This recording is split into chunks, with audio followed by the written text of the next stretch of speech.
Good morning. I'm going to give you a 30,000-foot briefing on software asset management, asset analytics that we house here in BIQed, and would look forward to engaging your company in the opportunity to save millions of dollars annually, protect the corporation that you represent, and give you an audit-ready posture at all opportunity and time for internal as well as external reviews and audits. The SAM model is basically a single integrated view of installed software that you've ordered that resides in your corporation, and given the opportunity to do a one-to-one reconciliation between your usage and your purchasing entitlement.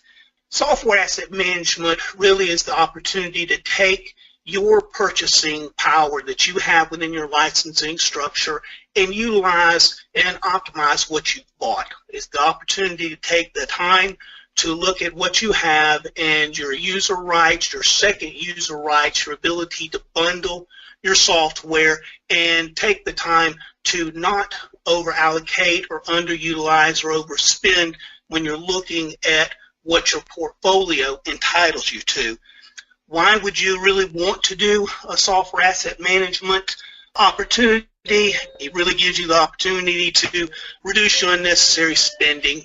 Once again, you're trying to leverage all that you've bought and all that you can use, giving you all the control, and when it comes time to audits and reviews, as well as your contract negotiations. You should be able to go to the negotiating table with your vendors on your annual supports, and you should be in the driver's seat. You should be able to know what you own, what you need, what you don't need, and have the opportunity to be in control at the table.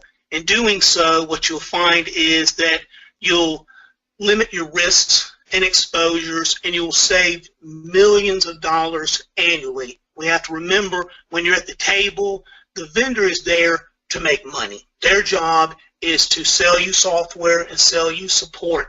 Their job is not to manage your software. Their job is not to manage your portfolio. Once again, that is your to-do, and if you don't represent and don't bring to the table a managed effort, I can guarantee you the vendors will take advantage of that over and over again. It's what I term as a cash cow. Once they know that you don't manage it, they know you can't tell them what you need and what you don't need, and therefore they will continue to make a great profit on your company.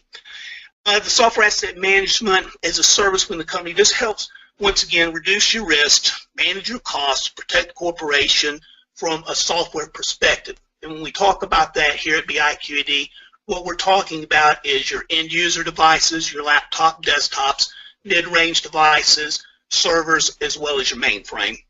Here is a kind of, once again, 30,000-foot overview of gaps that are out there in your environment and in most software spaces, and what are our objectives out here. So once again, we start at the top. We want to be able to make sure that we have a good governing body and policy framework that well defines what software asset management means, what's it going to do for the company, what the organization brings to the table. So it's a piece that really is not an option out there. It's really a necessity when it comes to business today and what we're all trying to do, which is save money and prove that there can actually be a security blanket within the software asset management space.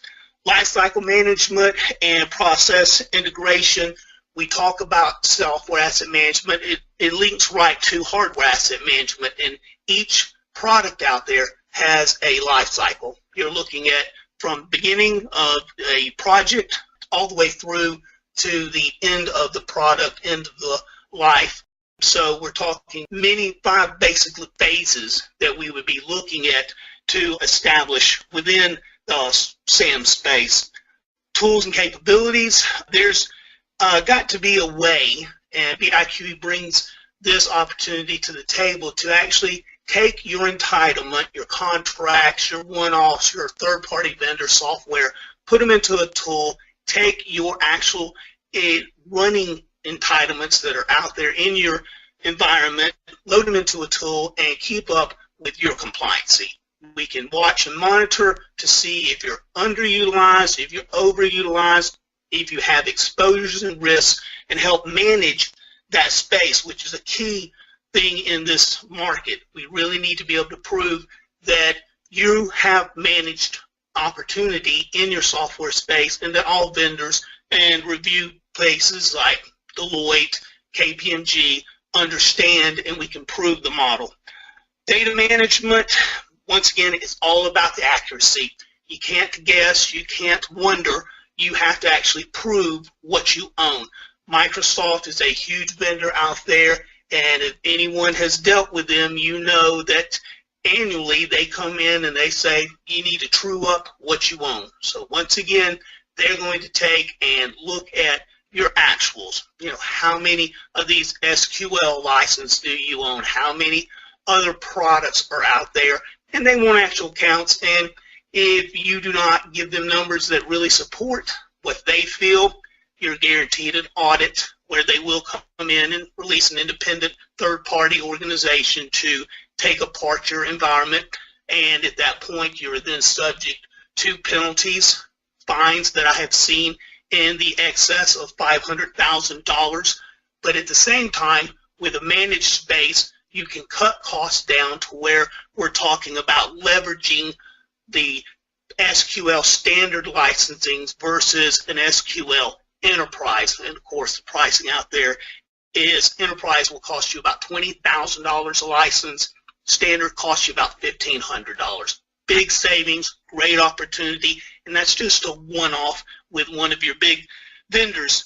Strategic alignment, products initiatives are also disjoint. Left hand and right hand a lot of times don't talk to one another. And in today's environment, when you're out here looking at physical machines, virtual machines, and cloud initiatives, licensing sometimes gets overlooked because we're looking for a hardware perspective. We need more performance. We need more width. We want to put it on a cloud. We want to go more virtuals, and all those are performance issues which are key to success in the company. However, on the software side of the house, there are huge impacts that are sitting on top of those decisions. So if you take and decide you want to go from a physical to a virtual, and on that physical device you decided, oh, we need more cores, we need more processors. They do that, they build out the virtuals without knowing that when you make that decision, your software costs just tripled or quadrupled. A good example of that is on an IBM strategy where most of their software products today are PVU based, which is a processor based licensing, and they had one physical, 4 virtuals, and then they decided they wanted to go 8 virtuals. They bumped up the cores, they bumped up the processors. Now all of a sudden that was a 1,500 PVU machine costing them $10,000. Well, now it's a 4 times amount, and the cost will be 4 times as well. So very key to be able to have your SAM program tied into projects and things that are happening in the environment so that everyone has the opportunity to make a very conscious decision on what they want to do and how they want to go about making their changes. This is a nice overview of the way we tie in what is typically best practice and procedures, ISO kind of standards, where we're talking people, process, and technology. They all have to come tied in. We've got to make sure that we have a governing model that supports the initiatives of what's going on with your SAM organization. We've got to make sure that what they are seeing can be managed and can be delivered through operations, technology, process procedures, all the way down to the operational side where we're looking at what is the process, the life cycles, how we do tap into each one of the phases of the life cycle, how we tie in best practices and procedures so that what SAM provides to the company is that security blanket, that opportunity to present an audit-ready posture at any given time. When we talk about the actual life cycle of an asset, this once again goes back through both pieces when we're talking about hardware and we're talking about software. software. Software in this space is only as good as the hardware feed that we get. So if we have poor hardware asset management or poor record keeping, discovery on the hardware side, it makes it tough for the software side to actually be accurate. So in our asset analytics, we look to try to tie in the hardware life cycle with the software life cycle. They both carry the 5 phases from the planning stage to the procuring, acquiring, to deployment, maintaining through its life, and then the retirement, end of life for each kind of asset, hardware and software. So once again, the governing model to establish the objectives, to keep things in compliancy, defining the actual roles and responsibilities, RACI charts, so that we know who owns what, where, how, so that it's all communicated throughout the life cycle.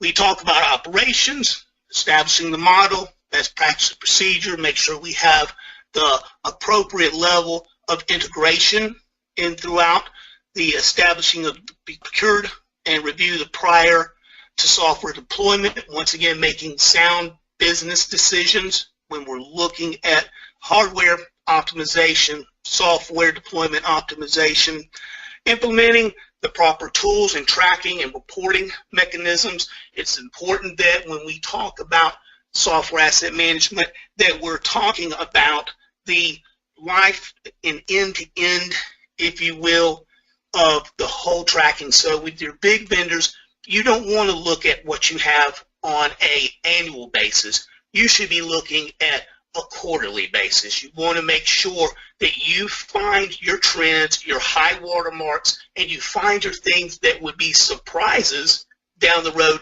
and you address them, you eliminate them, you do what you have to do. So when you do take your annual look at your environment and give it to your IBMs of the world, your Adobes, your Microsoft, BA, Oracle, whomever, you've addressed the surprises, you've handled them, and so when you handle your reports over, you feel ready, you feel secure, and you feel accurate in the data that you're giving them. Managing SAM is a big opportunity, once again, to save the company money. As an indirect, we don't really make money for the company, but if we can take and cut down on unneeded MSDN licensing, IBM bundling, which is IBM has a ton of products when you look through them on your server side of the house that they will bill you for every line item when in fact maybe you're running MQ out there and that MQ actually is a piece of your DB2 or your WASND. We take the opportunity to manage that portfolio, to do the bundling, to use your second right licensing so that we manage that portfolio and deliver to you sound, well-defined software reporting. This is just, once again, an overview of how we see software asset management as a benefit for your organization. It goes all the way, once again, from the beginning at project, doing your cost optimization, managing your assets, and once again, that's hardware and software, combined working with your governance, your security, once again, a high thing that's hitting most places nowadays, your cybersecurity, tying in with that, risk and legal issues, and then the audit space. Once again, I can't over describe how critical an audit-ready posture is for all corporations. The fines, the penalties are just crazy expensive and something you don't want to happen. All of your vendors actually have the legal right to come in and review your environment annually. There's a number of them out there that are notorious to do it. Then there's the others that are the mom and pops that usually only come when they're getting close to the fourth quarter and they're ready to generate some revenue, because the software space is a big, big revenue generating space. Example is one of IBM's biggest revenue spaces to date still is the software group. They continuously change their licensing models, and in doing so, you, the customer, wind up jumping through the hoops to chase these models to actually be able to keep up with what they deem you need to do. Most of your big vendors are doing the same thing. We're going from where you used to only had a license for a user, a license. Then we decided, well, no, now we got to go to processor base, and then we're going to go from there to RVUs, and then we're going to go to terabytes, and Microsoft's driving everyone toward the cloud, the Office 365, and these are all fine things. As long as you manage your space, you're ready for them each and every time they come and make a change.